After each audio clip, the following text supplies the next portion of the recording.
Just a short video today. Ran into something that's kind of interesting. Before I get started, I'm not getting paid to do this, but I really like this stuff. Cardio Miracle. You can go on to, let's see here. I saw it here a second ago. www.cardiomiracle.com. Friend of mine, John Hewlett, has this company. Nitric oxide. Look it up. See how essential it is. This is good stuff. I swear by it. I love it. Cardio Miracle. Now I know there's going to be some complaints about the cost. If you don't feel like it's affordable, don't get it. It's not cheap, but I don't know. You know, it's so funny how we justify certain things, paying for them. Everybody is fine with paying for insurance and medical bills and drugs. Oh my goodness, drugs. We've got to have our drugs, our meds. We have to have our meds. I prefer a different approach as long as I possibly can. The other criticism I've seen with Cardio Miracle is a sweetener that's in it. I've heard John's explanation for this, and I accept it. The taste would be so dang nasty, you'd do it for a while and then you'd stop taking it. So there's a tiny trade-off. So those are the two complaints that I would see, is the cost and the sweetener. I've gotten past both of those. I take it once or twice a day. There's some days I miss, I'll be the first to admit, but there's a lot going on.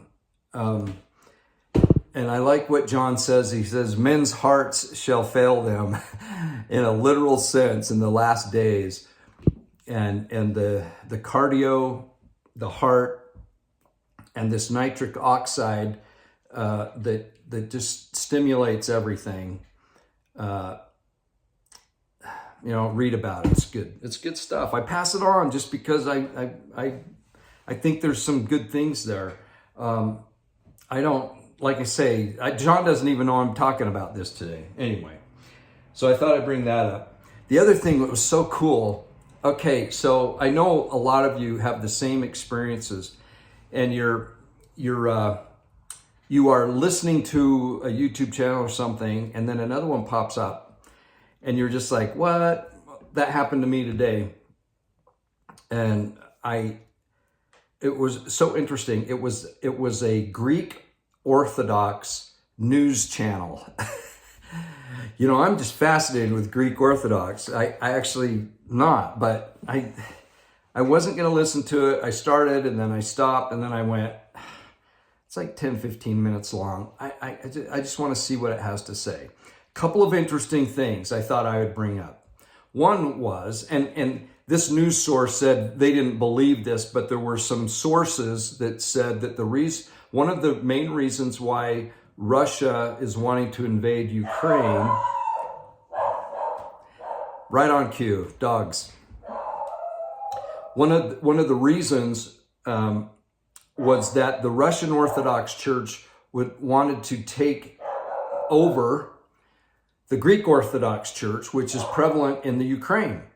And if you look on a map, you can kind of see why the Ukraine would have the Greek Orthodox Church. Right below it, you have the Black Sea, and then you have Turkey and Greece and all that region. And the Greek Orthodox Church has a presence in the Ukraine. And the news source said that some people feel like this is a religious war more than anything else. And then you would say, well, that doesn't make sense because Russia, the leadership and the people, they're not really, religious in a sense, God-fearing. However, the Greek or the Russian Orthodox Church it has the very name of Russia, and there's something to that. And we will talk about Ephesians 6 here in just a minute. about principalities and dominions and governments. And quite often, they're all mixed up with big churches.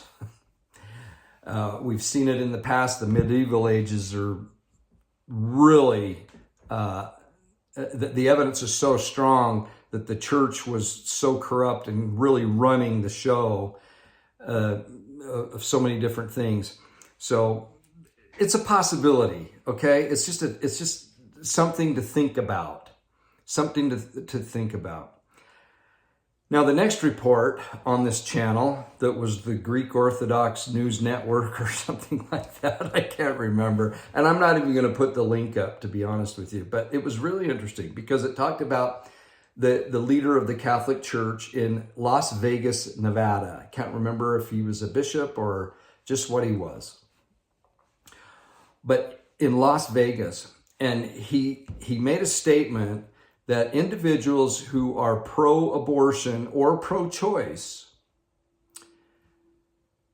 should not be able to receive communion. Or he maybe worded that they shouldn't receive communion.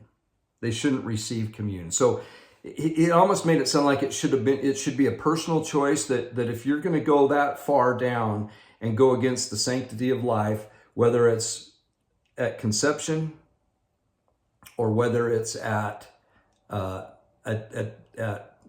old age or mortality, if you're going to terminate that life, you shouldn't receive communion. This is really interesting to me because the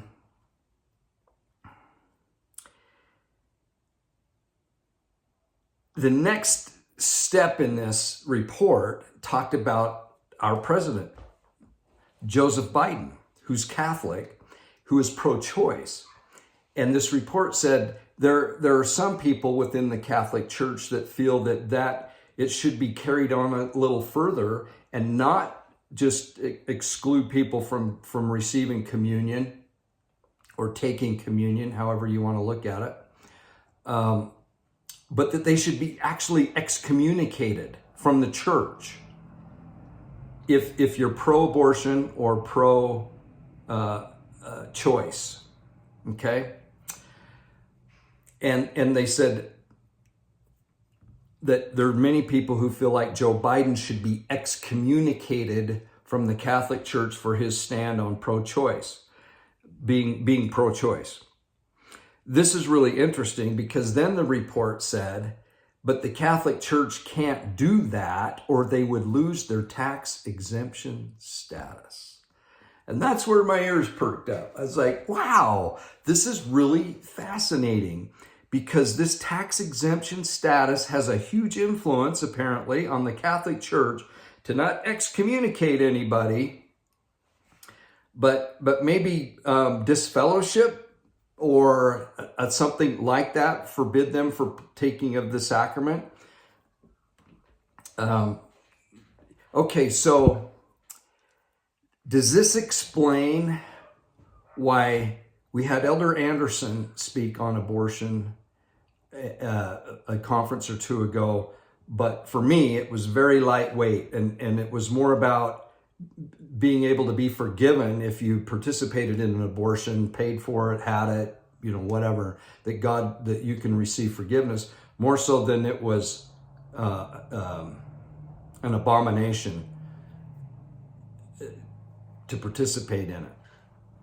And please don't say all the reasons why you could get an abortion. Those are very infrequent. It's kind of like what happened with my video yesterday and Abraham lying about his wife being his sister. And boy, all these explanations of why he was really his sister. So because I refer to Sue as Sister Palmer once in a while, hey, she's my sister. Why would that even be in the scriptures if it's not a lie, if everything is just right, if it's great? Why have that in there? And why would God tell him, make sure you tell the Egyptians that she's your sister and not your wife? And then you know what it is?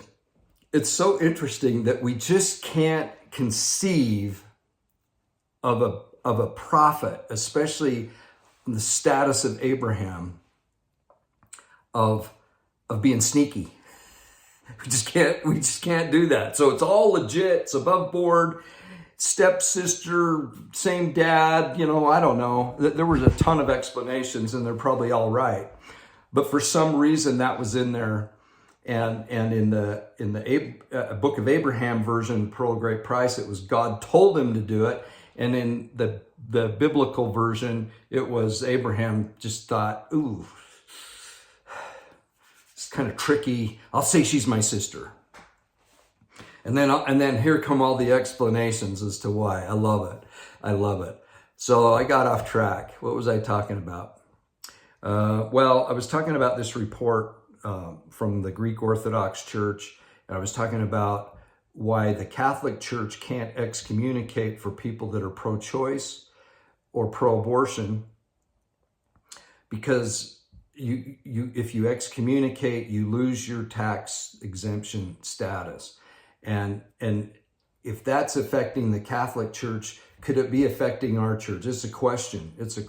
And as to why maybe there isn't that hard line anymore about that. And it also could have tons of effects with what's going on at BYU. We have the critical race theory.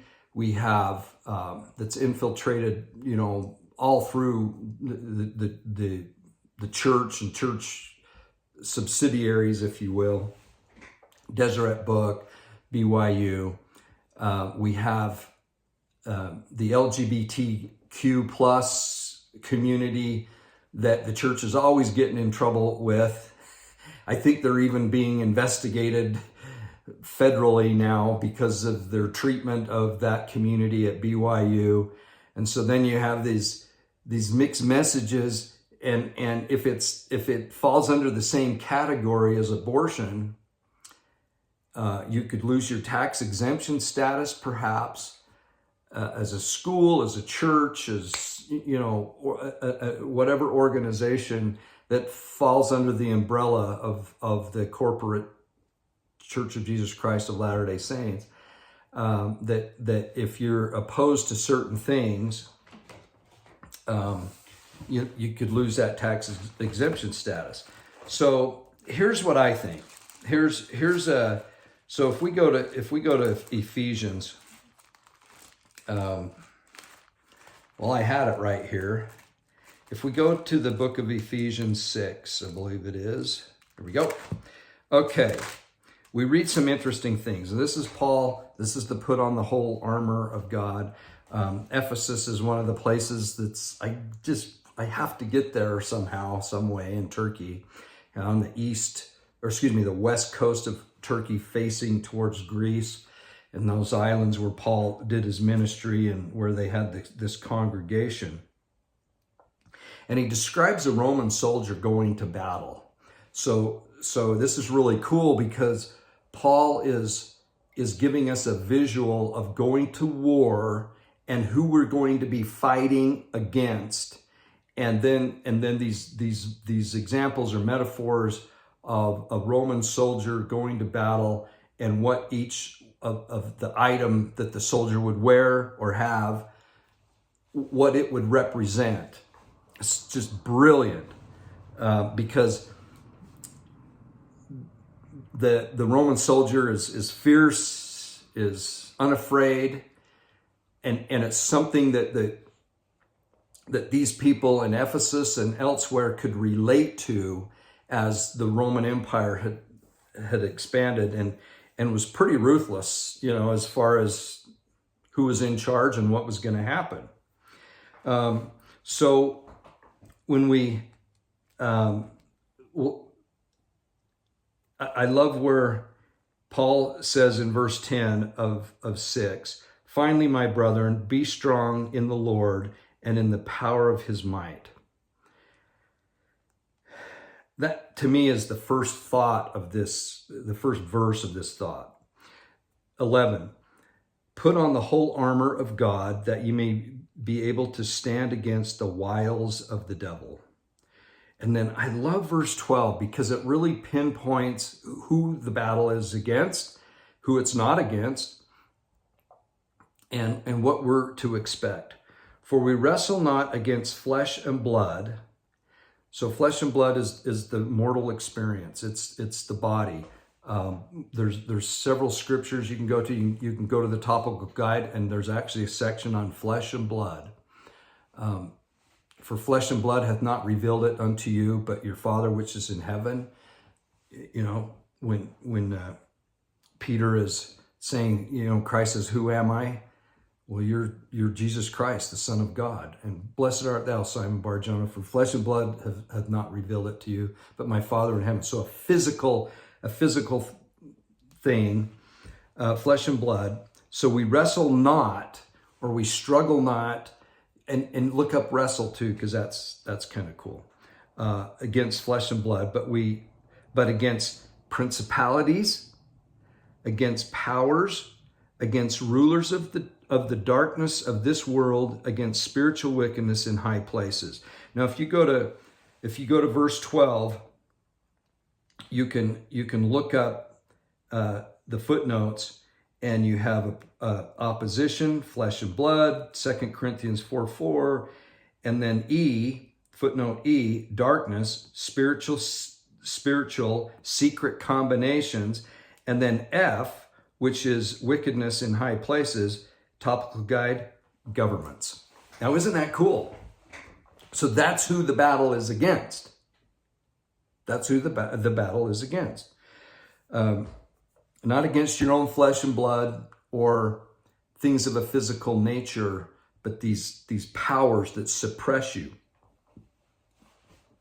Stand therefore, having your loins girt about with truth. Now, I've read somewhere, and you know, it's rattling around in my brain, that when we hear the call from a prophet to gird up your loins, that is the call to battle. So a Roman soldier would have this kind of underclothing, almost like a kilt type thing, I don't know. And then he'd have like a tunic or a cloak that was loose when he wasn't in battle, just kind of flowing free and, you know, getting the air circulation. But when you were in battle, you gathered it all up together. So everything was tight. And then you had a girdle or a big, you know, thick leather thing that went about your loins to gather up all that loose clothing, because in the heat of battle, that loose clothing could be used to pull you down, to grab you, to give an advantage to the enemy.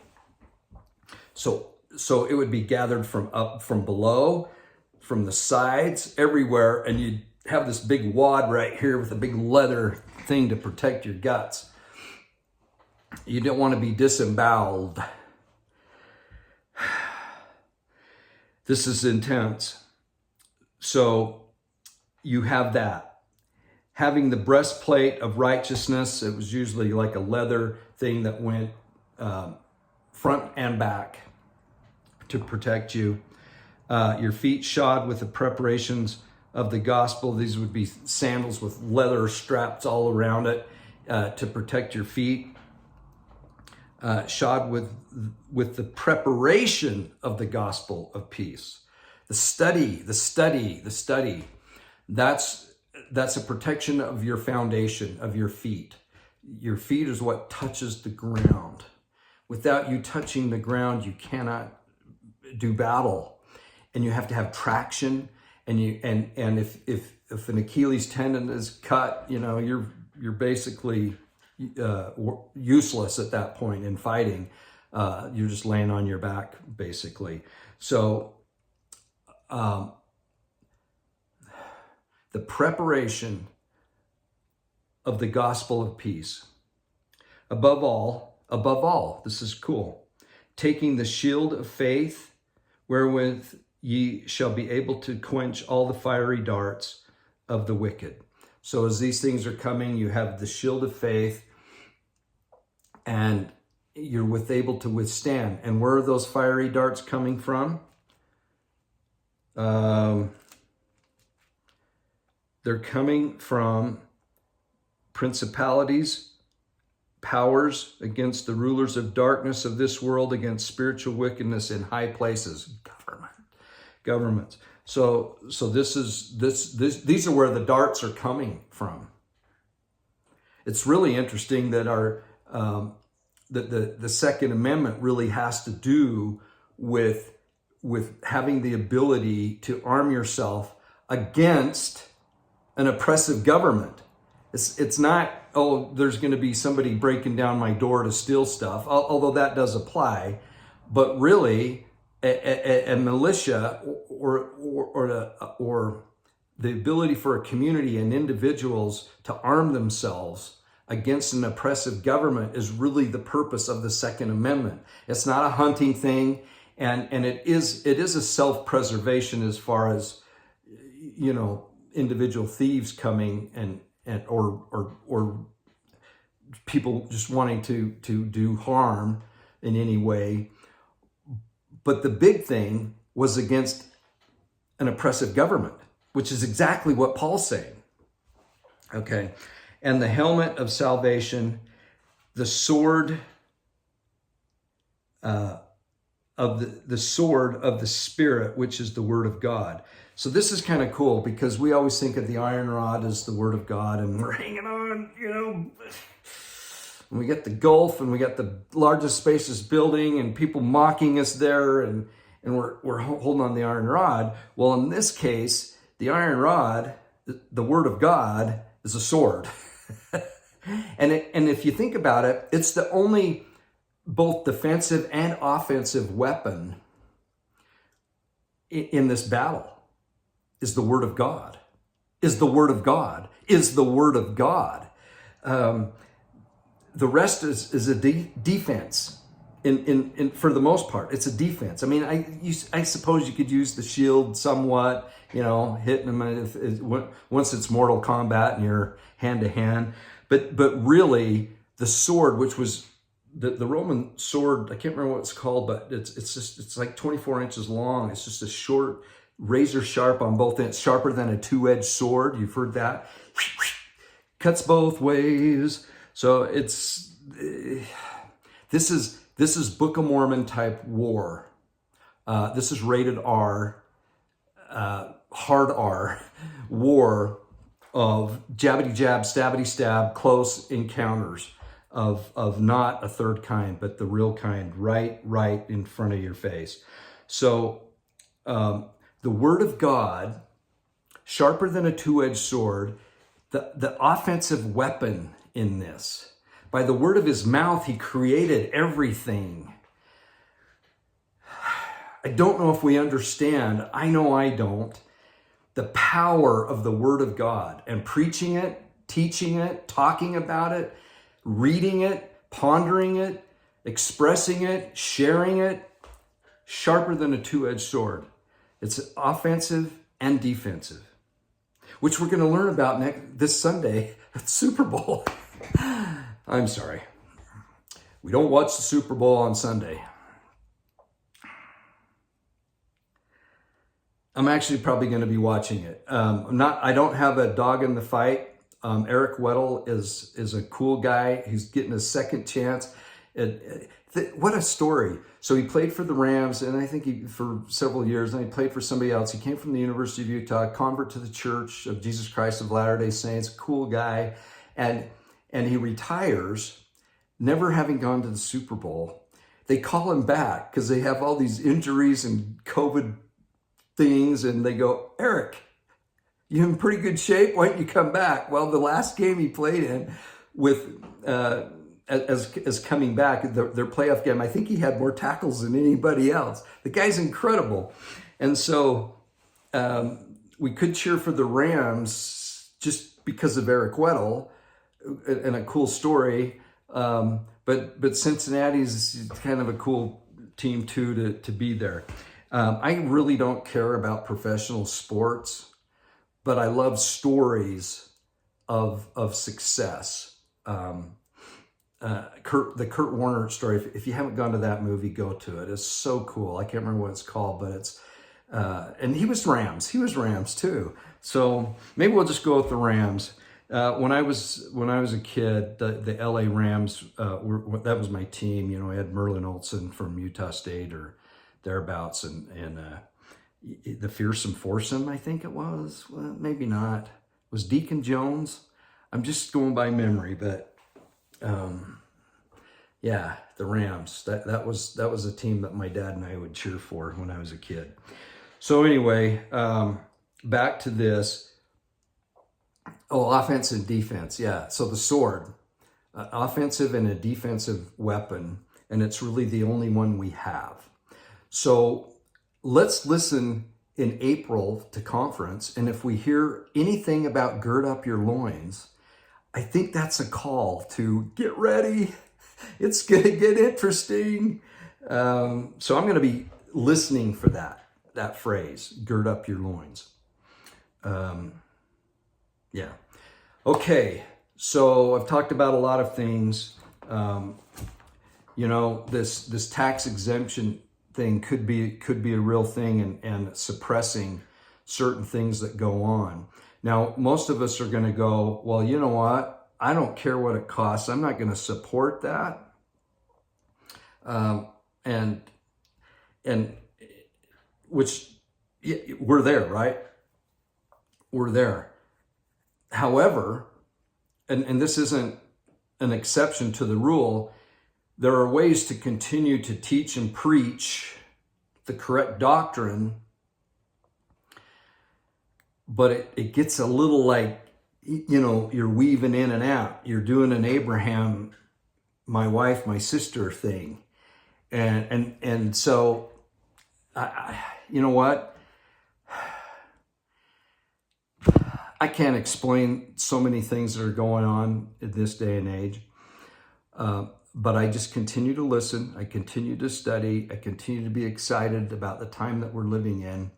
I'm ready to gird up the loins and gather up my tunic and put on a big leather belt and put on the breastplate, put on the helmet, get my feet protected, my shield. I don't know what else. And then grab that little sharp sword and go for it. I'm ready. And I know you are too. We just need our marching orders. We just need to be told, it's time. It's time. And that's what we're waiting for. Not looking for a fight in a sense of a physical battle, you know, go out and jabbity jab, stabbity stab, shoot, bang, and all that. I'm not looking for that. But I am looking for an opportunity to really, really preach the word and be unleashed. Not be censored by anybody or any entity. Anyway, you're all so good. And I really appreciate your comments. And I love the inner conversations amongst y'all. It's so good. I hope that platform continues on here. Really, this has been one of the most enjoyable things in my life, aside from the gospel, and aside from, which I kind of tie this into that though, that it's part of it. So I can't really separate it, but obviously family. But as far as something that feels fulfilling and meaningful, this is it. This is what I enjoy, and I hope I can keep doing it. Thanks for your love and support. Thanks for putting up with some commercials. Thanks for putting up with me forgetting about things. Oh, here's one thing I forgot to mention. The truckers, we got ourselves a convoy. Remember C.W. McCall? Breaker 19, you got your ears on, good buddy. And that was a big thing back in high school, the CB radio and truckers. Truckers were a level up here. It was awesome. But interesting thing is the just forgot the name of it, where you can contribute money. GoFundMe. Those jerks, I guess in the fine print, it says, if we decide that your cause isn't worthy, even though you contributed to that cause, we can decide to channel that money to go somewhere else. And that's what they did. And people are working their way around that. But if you can find another way to contribute to that besides GoFundMe, I would do that, because this is just another indication of how corrupt things are. So when we talk about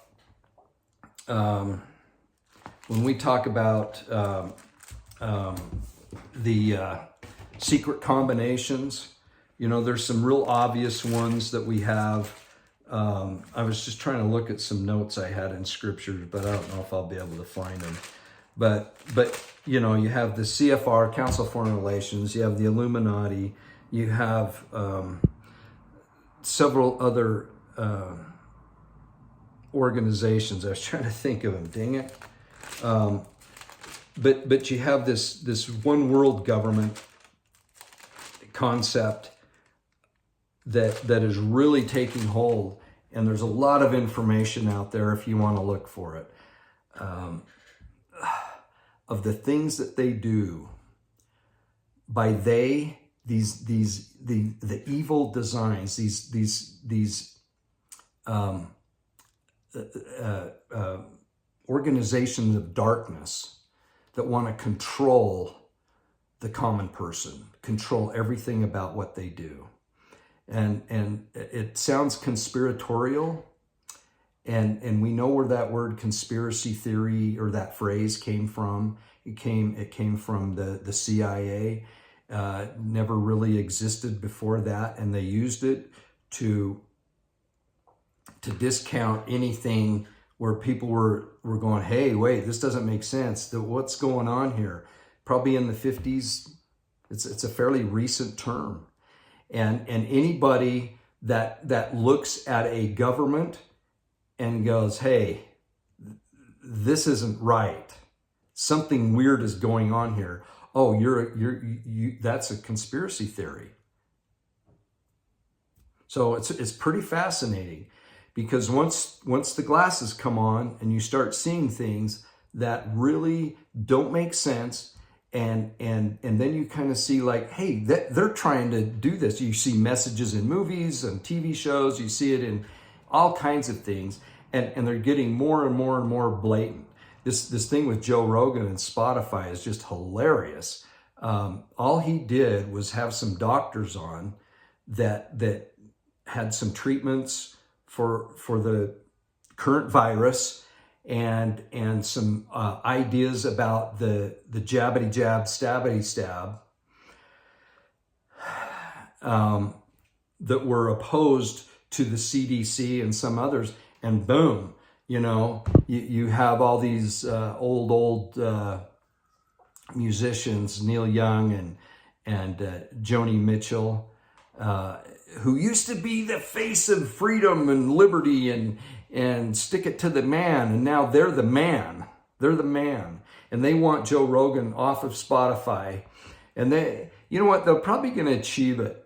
It might take some time. It looked like it fell flat, and then all of a sudden it got the traction. And I see where Rumble has offered Joe Rogan $100 million to come on for, I think that's in, you know, over a few year period of time, to come over to Rumble and said, we won't suppress you. You go, you do your thing. And I'm not, you know, Joe Rogan's pretty rough around the edges, and he can be somewhat colorful in his language, let's say, but you know, he has some really interesting things, and he has some good things, and he's not afraid to hear another side of a story. And when you see that kind of thing being suppressed, you know we're in trouble.